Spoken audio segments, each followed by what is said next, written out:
எல்லா மனிதரும் ஒரே விதமாக படைக்கப்பட்டிருக்கவில்லை. நிறத்திலும் உருவத்திலும் அறிவிலும் வெவ்வேறு விதமாகவே படைக்கப்பட்டிருக்கிறார்கள். ஆனால் கடவுள் எல்லோருக்கும் சமமான சுதந்திரத்தையே கொடுத்துள்ளார். அவரவர் விருப்பத்துக்கு ஏற்ப அவர்களுடைய தீர்மானத்தை சுதந்திரமாக மேற்கொள்ளலாம். ஒருவர் இன்பத்தை விரும்பலாம், மற்றொருவர் பேரின்பத்தை விரும்பலாம், இன்னொருவர் பிறப்பை அறுக்க விரும்பலாம். அது அவர் தீர்மானத்தில் தங்கியுள்ளது. ஒவ்வொருக்கும் நல்லறிவை வளர்த்து நல்ல தீர்மானம் மேற்கொள்ளும் ஆற்றலை அள்ளி எடுக்க சுதந்திரமுண்டு.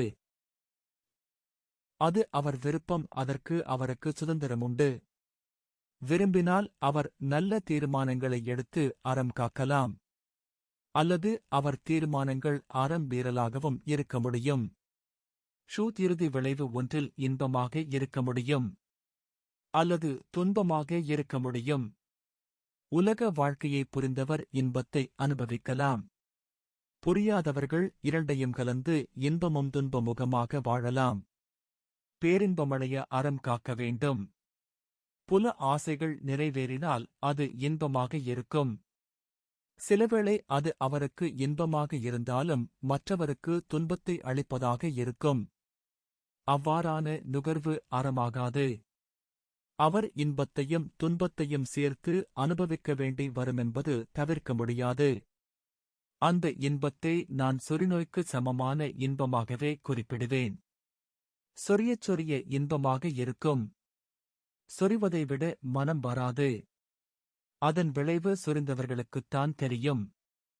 எனக்கு கடவுள் அந்த அனுபவத்தையும் தந்து புரிய வைத்துள்ளார் என முத்தையா முனிவர் குறிப்பிட்டார்.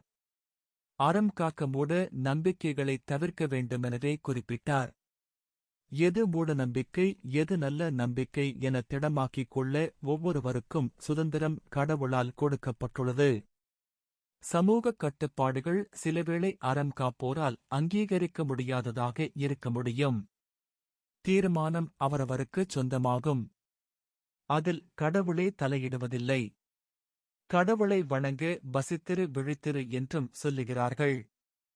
சில வேளை எனக்கு அது மூட நம்பிக்கையாகவும் தெரிகின்றது. கடவுள் வணக்கத்துக்கு உடம்பை வருத்த வேண்டுமென நான் சொல்லவில்லை. நானும் பசித்திருந்து தவம் புரிந்தேன். தனித்திருந்தே தவம் புரிந்தேன். விழித்திருந்தே தவம் புரிந்தேன். மற்றவர் அப்படி செய்ய வேண்டுமென நான் சொல்லுவதில்லை. இது ஞானத்தால் நான் அறிந்த விடயம். எவரும் இறப்பு வரை கடவுளை வணங்க வேண்டுமென்பதில் எந்தத் தவறும் இல்லை. அது எவ்வகையான மூட நம்பிக்கையும் இல்லை. நோயாளிகளும் முதியவர்களும் கடவுளை வணங்க விரதமிருப்பதையும் விழித்திருப்பதையும் நான் அங்கீகரிக்கவில்லை.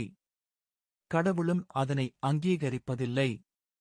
சாகப் போனவன் கவலை தாங்காமல் தற்கொலை செய்து கொள்ளுகிறான் என்றால் அவனைக் கடவுள் தன்னுடன் சேர்த்துக் கொள்ளுவார் என்றால், இயலாதவர்கள் விரதமிருப்பதும் விழித்திருப்பதும் தற்கொலை செய்து கொள்ளுவதற்கு சமமாகும்.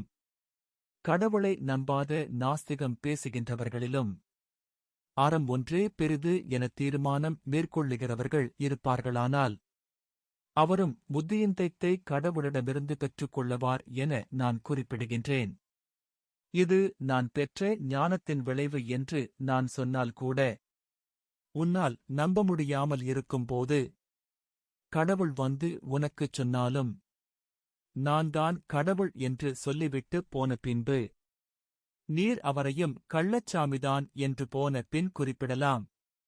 எனவே எனக்கு இன்பம் வரவேண்டும், அதேவேளை மற்றவருக்கு துன்பம் வரக்கூடாது என நினைத்து எடுக்கும் தீர்மானங்கள் மட்டுமே அறம் சார்ந்தது. தருமம்தான் தலைகாக்கும், அதருமம் அழிவைக் கொடுக்கும். கடவுள் தனியே தனக்கென இன்பத்தையோ பேரின்பத்தையோ தேடுபவர்களை தன்னுடன் இணைத்துக் கொள்ள மாட்டார். தன் பிள்ளை தன் சொந்தம், தன் உறவு தன் சமூகம் என்று நல்லதைச் செய்பவரை கடவுள் தன்னுடன் இணைத்துக் கொள்ள மாட்டார். அவர்கள் இந்த உலகத்தில் இன்பத்தை அடையலாம், பேரின்பத்தையும் அடையலாம். பிறவா வரத்தை கடவுளிடமிருந்து பெற முடியாது என்பது முத்தையா முனிவர் கருத்தாகும். அவர் கருத்தை எடுத்துக் கூற வந்தவர் க. மெண்டிஸ்.